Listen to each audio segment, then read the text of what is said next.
Welcome to Will It Work? I am Kevin. Today we're looking at the Atari Flashback 2. So, the original Flashback, Atari Flashback, had come out to mixed reviews. People didn't like the 7800-esque controller, considering most of the games were 2600 games or single button games, etc. And they didn't like the fact that it resembled more of a 7800 rather than a 2600. And also all of the games that were on it were using ports from the Nintendo Entertainment System. So, you know, somebody had written the games to run on the NES at one point, and then, you know, they had created some sort of emulator for that. And yeah, the games weren't original. They weren't original 2600, and they weren't original arcade games. They were emulated NES games. So the Flashback people basically came out with this one, which gave us a pretty close approximation of a original Atari joystick. And you might look at this if you're younger, and you might be thinking to yourself, like, that doesn't look like it's very good. But you know, the thing is like when you think about old games, you know, they were built and designed, play tested, etc., around, you know, the existing console and these controllers. You know, so the gameplay experience was built around this type of a controller. Now, if you went to use a gamepad or an Xbox controller or something, would it make the game experience better? Maybe in some cases it would. You know, there would be some games that would react a little bit better with those controls versus this kind of a control. But then there's also going to be games that are, you know, maybe not as finessed, because you don't have the same sort of control. For instance, there's a game for the Atari called Decathlon, and you do all of these events by moving the joystick back and forth. And this is tiring, right? And if you were just doing it with your thumb, you know, or clicking two things, it wouldn't be as tiring. And when you're doing it sort of competitively, it's a lot worse when you're doing it with, you know, it's more tiring when you're doing it with the original joystick. And that's just one example. But there's also just the fact that, you know, people play tested these games around these controls to make it so they work with these controls. So original controls, I think, are a good thing. Now, this isn't exactly original. The original Ataris had a rubber top. This is a mix of like a, you know, it's probably some sort of, it's rubber-esque. It may be partially rubber or some sort of polymer, but this top piece is plastic, and you could unscrew this, which is not how the original ones worked. And you know, I suppose you could put a shorter stubby in there and play it that way, so that's not a terrible thing, but it's also just simply not original. And you know, my guess is these are, you know, just purely digital controls, and I think, you know, the original 2600 was, I want to say it was analog control, but it was probably, you know, using a more, you know, off-on power type of thing rather than sending a digital, you know, code back and forth. So anyway, it was still a big improvement. It still, you know, plays pretty good. It came with 40 games this time. I'm not sure if it includes any that are for the 7800. It might just be centered on the 2600 with this one. And to be honest, I haven't read the criticism of this one, but it's, you know, the thing is there's 10 of these units so far. They get better as you go in most cases, but there has been some starts and stops along the way. And I don't own all of them, and we'll probably look at one or two more, but yeah, like, you know, once you have the games, you keep buying new systems just to get a handful of different games. Doesn't really much matter. to me anyway, maybe to some people. But, you know, there may be people out there at this point that collect the flashbacks because there's been so many of them. And that's kind of an interesting thing. There's also the company that does the flashbacks. I mean, it says Atari Interactive, marketed by Atari Incorporated. To be honest, I don't know if that's who actually owns it anymore or not, because Atari seems like it switches hands a lot in terms of the owner of the name and how they license it and everything. But maybe it's still owned by, you know, whoever owns Atari at this point. But there's been an Intellivision one. There was a ColecoVision one. There may be a couple other ones that I'm not familiar with, but those are all, you know, flashback type systems. So it's kind of funny that the Atari company releases an Intellivision, but hey, what are you gonna do? So we are gonna test this one out, unlike the last one that wasn't open or whatever. Or we did actually try the first one, all right? Yeah. But sometimes we don't look at these clone systems because they're not open. But this one has been opened, and we'll take a quick look here. Have our plastic top, and we have the instruction manual, which I don't think we'll probably need that at all. We have a CD including 12 Atari arcade hits for the PC, setup and installation, gameplay manual, and technical support. So that's kind of nice. They give you Atari Anniversary Edition for free, at least with, you know, this release of this one that I had purchased. Who knows if this will even work. This was probably, yeah, for Windows 95, 98, and ME. So that kind of dates you how far back even this is, you know, quite a while ago. And then we have a little, it's kind of a cute little Atari 2600 wannabe, sort of. You know, it doesn't have the switches or anything like that. We have a power reset. You can adjust the difficulty left, right, and a select. You do also have a color and black and white switch, which, you know, on the original 2600, when I was a kid, it had a color black and white switch, and, you know, I had played 2600 on color TVs and black and white TVs, and the black and white switch was almost never necessary. I can't think of too many. I mean, somebody could sit here and tell you that, well, you know, there's certain colors that, you know, are more hard to see in the on a black and white TV unless you use the black and white switch, and that's quite possible. But as a kid, I mean, these games are so simple. Like, if you had it in the color switch, it really didn't make that big of a difference. I mean, from my experience, I know there may be a game out there, but it was still a nice thing for them to add, because that kind of dates you in the 70s right there. There were a lot of people that still just had black and white TVs and not color TVs, as well as, like, you know, TVs were expensive, and it was a different time, and you would you have to save money to buy a big purchase, like a nice TV for the house. And so, like, you probably were using a more, they called it like a portable TV, but it didn't run on batteries or anything. It was just kind of like a 19-inch TV type of thing that was maybe in sort of a plastic case, or like a Bakelite or something, and but not wood. Like the wood console one would be like the big one that you would have like in your family room or your living room or whatever, and that would be your main TV for the house. And a lot of families that just had the one TV, but sometimes, you know, the family would have an old black and white, and rather than throwing the black and white out, which was still perfectly good, they might give it to the kids or put it in like a rec room or in the basement or something. And so when the kids eventually got the Atari, you know, they wanted to hook it up, and they might play it on the family TV at Christmas and everything. But eventually, you know, the parents are going to be like, hey, we want to watch the whatever. Why don't you guys go hook that up to the old TV downstairs?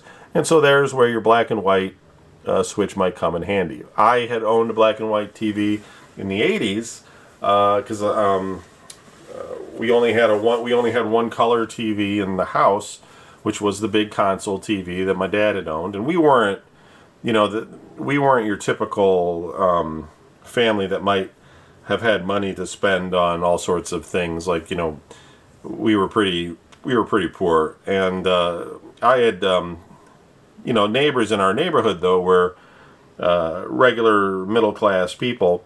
And somebody had thrown out one of these portable black and white TVs, like I mentioned, in the trash, and I had gone over and picked it out of the trash and took it home because you could carry it, and so it was like a carry it home, and if it's trash, I'll just throw it right back in the trash. But it turned out that it worked fine. It was just, old and a little beat up black and white TV. But I had that in my bedroom, and I had learned like how to program computers on this old black and white television set with the help of a TRS-80 computer at the time. And then later on, of course, I graduated to a Commodore 64. But anyway, enough about nostalgia time. But what can you do when you're looking at something this old, like in terms of at least what it was? Now I do have, obviously, a real 2600. I have more than one of them. We will get to those eventually. I just that's going to be like a rather longer episode because of all the things I have for it and the things to talk about. So, but for now, we're going to play with the clone and see what that experience is like.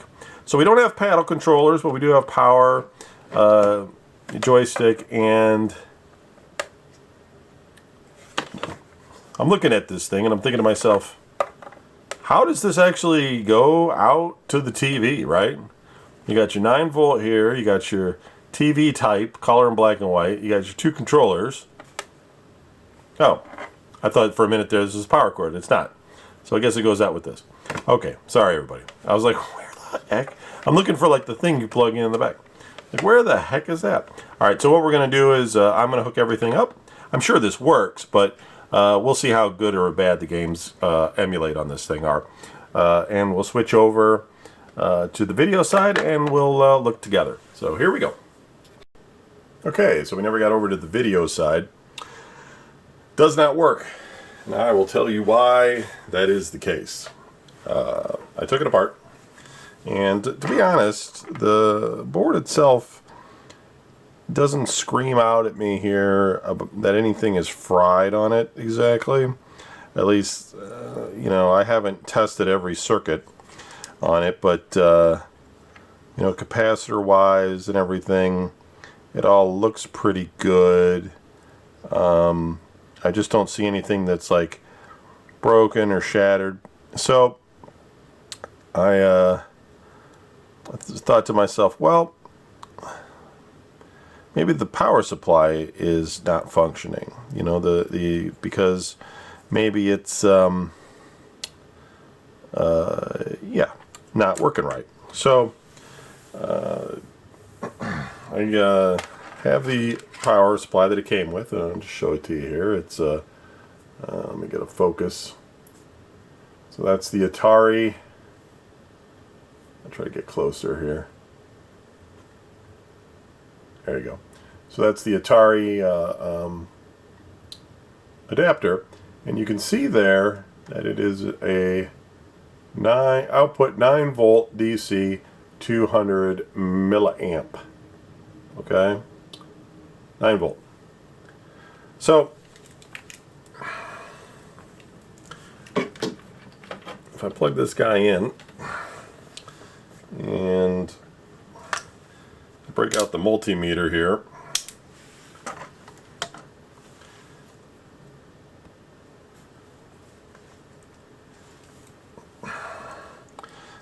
the outside is negative, the inside is the positive. We've got 15.3 volts. That's quite a lot more than 9 volts. So yeah, so I then went ahead and used one of my multi-function adapters, and I did check this, and it was 9 volts. I put it in and it still doesn't function. I checked the board over really well. I don't see any blown circuits or anything. Normally when you put something in that's too high a voltage, you're gonna fry something. But what can also happen is that it'll just cook the part of the microprocessor out or something, and it's just basically ruined at this point. So Atari Flashback 2 did not work, and I don't recommend buying one because they're kind of dangerous. But there you go. Thanks for watching, and We lost another one. Have a good one. All right, I got it to work. No, I didn't actually. I don't know. The power supply, was obviously wrong, and I opened it up, and it was all circuit board. And I looked over everything, and I couldn't find anything particularly wrong with the circuit board. All the capacitors looked fine and everything, but it was obviously fried. So I went online just to see what somebody else would be selling an old Flashback for, and I found a guy selling one without a power supply, go figure, with 2 controllers for $12. And I figured, well, if his doesn't even work, he said it worked, but if his didn't even work, the controllers are pretty decent on this, and they're, they work with, as far as I know, with other ones. So I figured, well, the worst case scenario is I get a couple extra joysticks for $12. That's all right. I mean, one PlayStation controller costs like $60, so it can't be that bad. So anyway, it looks like it works. So let's see what we got here. Arcade favorites, Space Station, Skill and Action Zone, Adventure Territory. So it looks like they sort of divided things up here, which is kind of interesting. Let's see. Let's look at arcade favorites first. Got Arcade Asteroids, Arcade Pong, Asteroids Deluxe, Centipede, Lunar Lander, Millipede, Missile Command, Space Duel, Battle Zone. Space Duel was kind of a cool game because it was vector. It's obviously not going to be vector here, but the idea behind does this want paddle controllers or something? Would it want paddle controllers? It might. Let me see, though, if I have to plug in the other controller to make this work. It was kind of a cool game because you were tied on a string. So you were kind of like on Asteroids. You were a spaceship, and you were, trying to destroy asteroids as well as other ships. But your ship was connected to the other player's ship. And, you both were sort of swinging around, with like some Newtonian physics, trying to, destroy these things. It was a pretty cool game. Now, do I hit, maybe I have to hit a button on the control. So let's hit select. Okay, that does that. And there's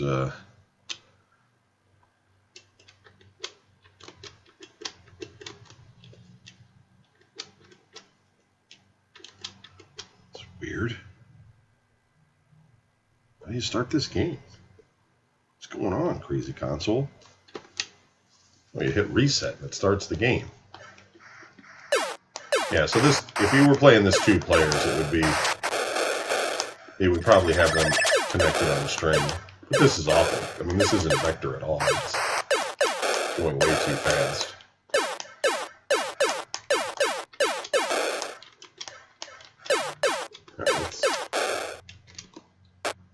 I do like the fact that it's like instant startup.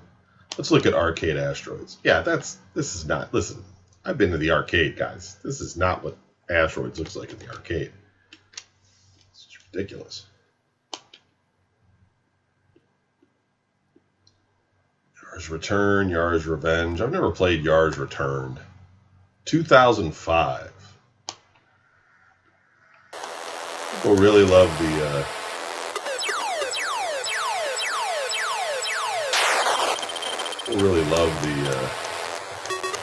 Yars Revenge. Such a simple little concept, really. I mean, there's thing in the middle, and you're like, this bug spaceship on the other side, and every so often it does that. And you kind of got, like, you have to shoot from the outside, and that force field will protect you from those little spaceships that are coming.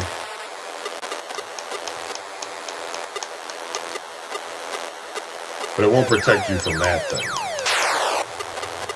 And so what happens is you get enough of this gone, and then, yeah, you can also chew on it. And then, it's weird, there's like 2 of me. You do that, you can like send this thing across. You got to eat the blocks in order to get it. Oh, I shot myself.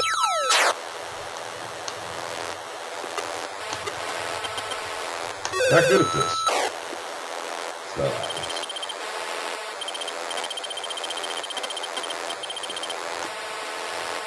There. That's how you clear the board. And if you hit it while it's turned into a ball shooting at you, you get mega points or something. Alright, I'm not sure what's going on with the graphics on that one, though. Skill and action zone. Atari Climber. Combat 2. Is that a thing? 1982. Combat 2. Huh. I've never heard of it.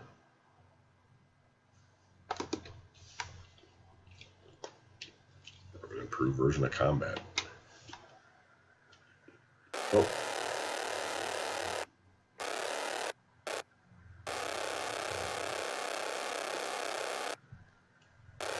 Fast moving tank, man.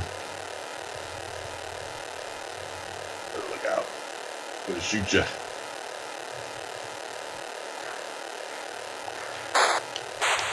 Oh, he's in like a fort.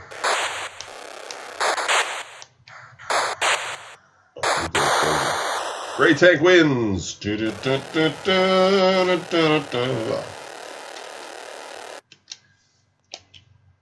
Adventure, haunted house. Return to haunted house. Secret quest. Wizard.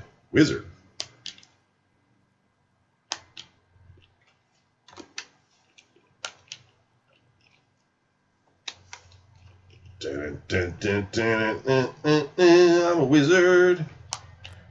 What is that?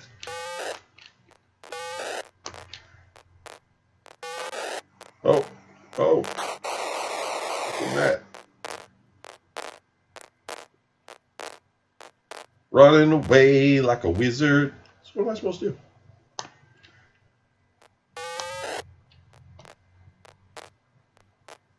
Running. Am I looking for something? What the? Oh. Fucking Kroll thing's attacking me. You Kroll thing.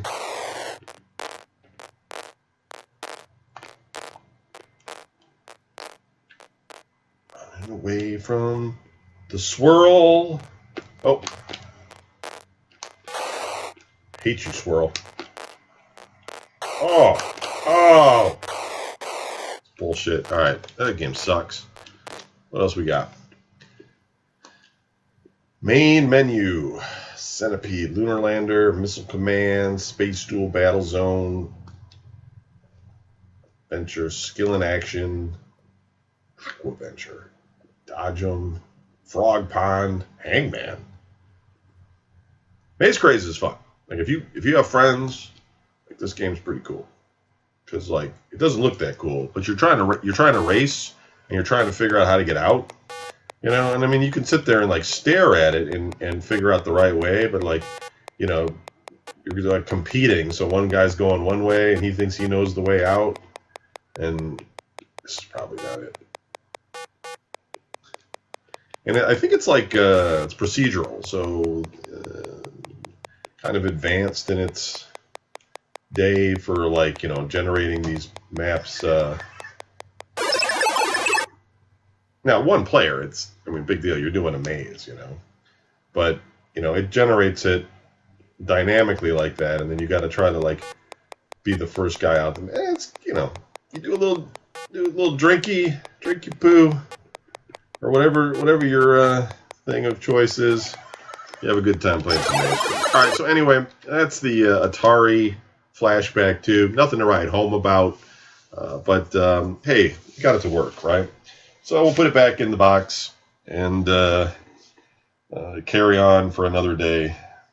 Make sure never to use the official. If you own one of these, don't use the official Atari power supply because they're trash. And we've all learned a lesson about what happens when the power's not right. All right, let's move on to the next one. Thanks for watching.